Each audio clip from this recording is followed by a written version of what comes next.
Comme je vous le disais en titre, avec la Banque nationale du Rwanda, la BNR qui annonce qu'il y a un espoir que le taux d'inflation de 5% observé fin janvier soit maintenu comme tel jusqu'à la fin de l'année. Cette baisse de prix au marché est, selon la BNR, en relation avec la production agricole au premier trimestre de l'année 2024 que nous avons commencé il y a peu, qui a été excellente et que des échanges entre le Rwanda et l'étranger restent sur une bonne voie. Les détails avec notre confrère Kassim Youssouf.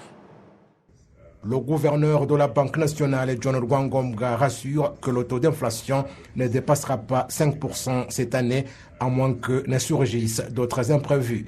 Le gouverneur Rwangomga a fait cette déclaration alors qu'au début de 2023, le taux moyen d'inflation était de 20,7%, où les prix de certains produits alimentaires ont atteint un niveau supérieur même à 40%. En fin de l'année dernière, l'inflation était de 6,4%, alors qu'en janvier cette année, elle a été de 5%. Le gouverneur Rwangomga souligne qu'il y a espoir que cette année, l'inflation sera basse, d'autant plus que normalement, le taux d'inflation devrait se maintenir entre 2 et 8%. La croissance économique du Rwanda a été de 7,6% au cours des 3 trimestres de l'année dernière, alors que l'objectif que le pays s'était fixé était une croissance de 6,2%. Et toujours l'année dernière, la dépréciation du franc rwandais par rapport au dollar a été de 18%, ce qui a affecté la fluctuation des prix au marché. Le gouverneur de la Banque nationale, John Rwangomga, rassure toutefois que cette dépréciation est en régression. Le comité de la politique monétaire à la Banque nationale du Rwanda a pris la décision de maintenir le taux d'intérêt maximum des banques à 7,5% et les prédictions estiment qu'il pourrait bientôt diminuer si l'économie s'améliore davantage. Merci donc à Kassim Youssouf. Justement à ce propos, nous avons le plaisir d'accueillir Madame Soraya Hakuzziaremye, elle est vice-gouverneure de la Banque nationale du Rwanda. Bienvenue Madame. Merci beaucoup. Justement, on vient de le suivre dans cet élément de Kassim Youssoufou. Mais tout d'abord, en amont, j'aimerais bien qu'on puisse parler de la santé de l'économie du Rwanda pour ce qui est de l'année que nous venons justement de terminer, que nous venons de laisser derrière nous, celle de 2023. Alors, je qualifierais l'économie du pays en regardant les indicateurs de l'année 2023 comme résiliente et en croissance. Oui. Résiliente, pourquoi? Parce qu'en dépit des chocs macroéconomiques au niveau global, c'est une économie, comme nous venons de l'entendre, qui a connu une croissance de 7,6% sur les 3 premiers trimestres, ce qui nous donne une confiance que sur toute l'année, nous aurons les chiffres le mois prochain par l'Office de statistique nationale, que nous aurons une croissance annuelle au-delà des 6,2% qui avait été estimée pour 2023. Et cette croissance est due notamment à la croissance du secteur des services de plus de 10%. Le secteur industriel également a connu une croissance sur les 3 premiers trimestres de 9,5%, avec un seul bémol, c'est le secteur agricole qui est en croissance de seulement 1,2% sur les 3 premiers trimestres. Et cela est dû aux conditions climatiques défavorables. Vous vous rappellerez qu'au début de l'année 2023, nous avions plutôt une baisse de la pluviosité. Et puis nous avons eu des inondations en mai 2023. Oui, avec l'ouest du pays qui a été frappé par des inondations. Et heureusement, le dernier trimestre de l'année, comme même les chiffres de l'inflation le montrent, la performance du secteur agricole est plutôt bonne, ce qui nous donne espoir de voir vraiment ce secteur aussi se relever et continuer sur cette lancée. En termes d'inflation, c'est aussi une dynamique baissière, comme nous l'avons entendu. Nous avons eu une inflation à 5% pour le mois de janvier, 6% au mois de décembre et sur tout le 4e trimestre de 2023, nous étions à 8,9% comparé à 12% que nous avions au trimestre précédent. Donc les nouvelles sont plutôt bonnes, même si nous savons qu'il y a quand même aussi des risques géopolitiques, des risques sur le climat, notamment qui pourraient impacter la production agricole. Et c'est pour cela que nous avons décidé, comme comité de politique monétaire, de maintenir le taux directeur à 7,5% pour justement se donner le temps de voir si cette tendance baissière de l'inflation va vraiment rester entre notre fourchette de 2 à 8% sur toute l'année 2024. Oui, justement. On revient maintenant au secteur des finances, parce que tout à l'heure, vous parliez du secteur agricole. Les secteurs des finances, là, je parle bien des banques, mais également des assurances. J'aimerais savoir comment est-ce que ce secteur a réagi, notamment face à ces résultats en particulier, et surtout face et les mesures mises en place par le gouvernement du Rwanda pour parer à cette situation.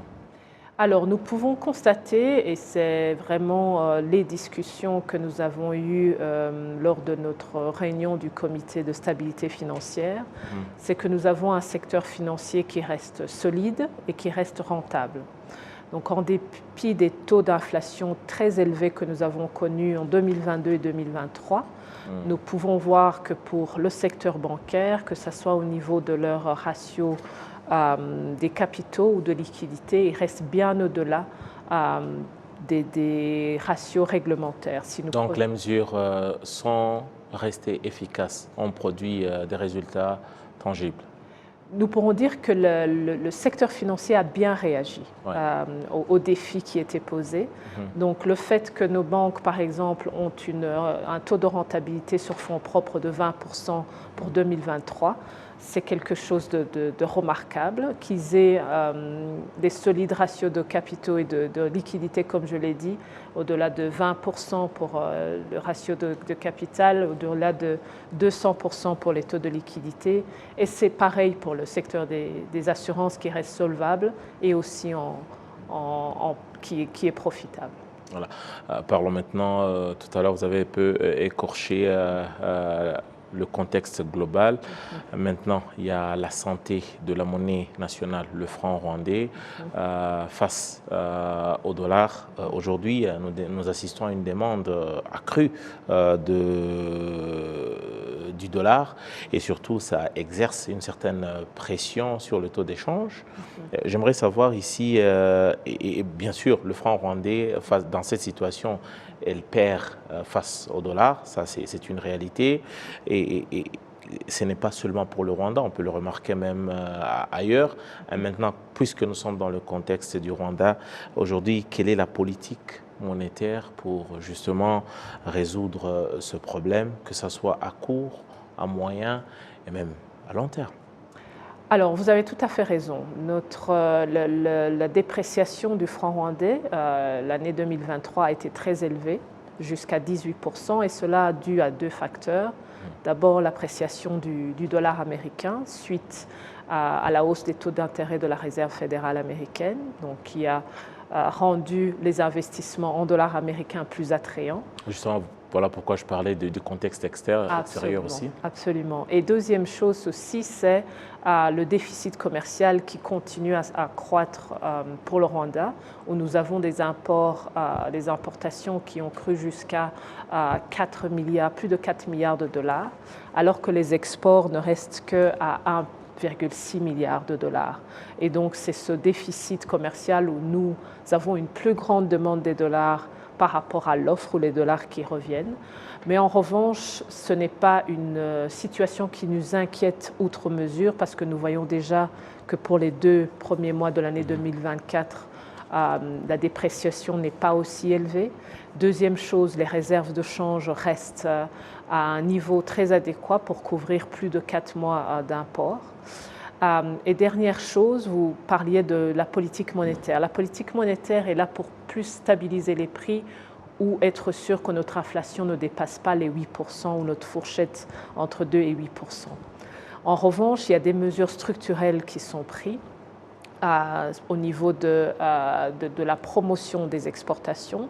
au niveau aussi de la promotion, que ce soit de l'exportation des services, mais vous avez aussi vu au niveau de l'argent envoyé par les Rwandais de la diaspora, ce qu'on appelle remittances, a atteint des chiffres records de 500 millions de dollars. Ça a pesé sur la balance? Et cela, en fait, atténue les effets du déficit de la balance commerciale, de la balance des paiements en dollars. Ouais.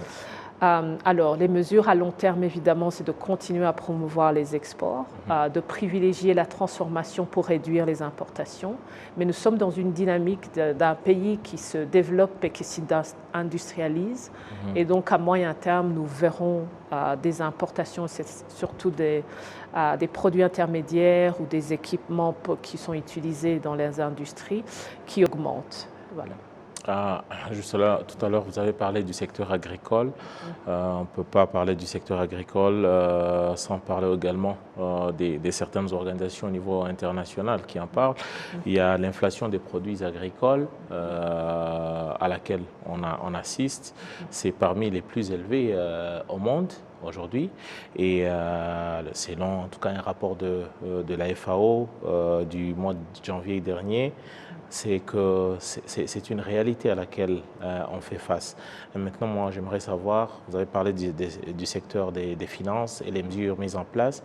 Maintenant, pour ce qui est du secteur agricole, sachant combien c'est vital pour la vie nationale, quelles sont les mesures mises en place aujourd'hui pour parer à ces facteurs?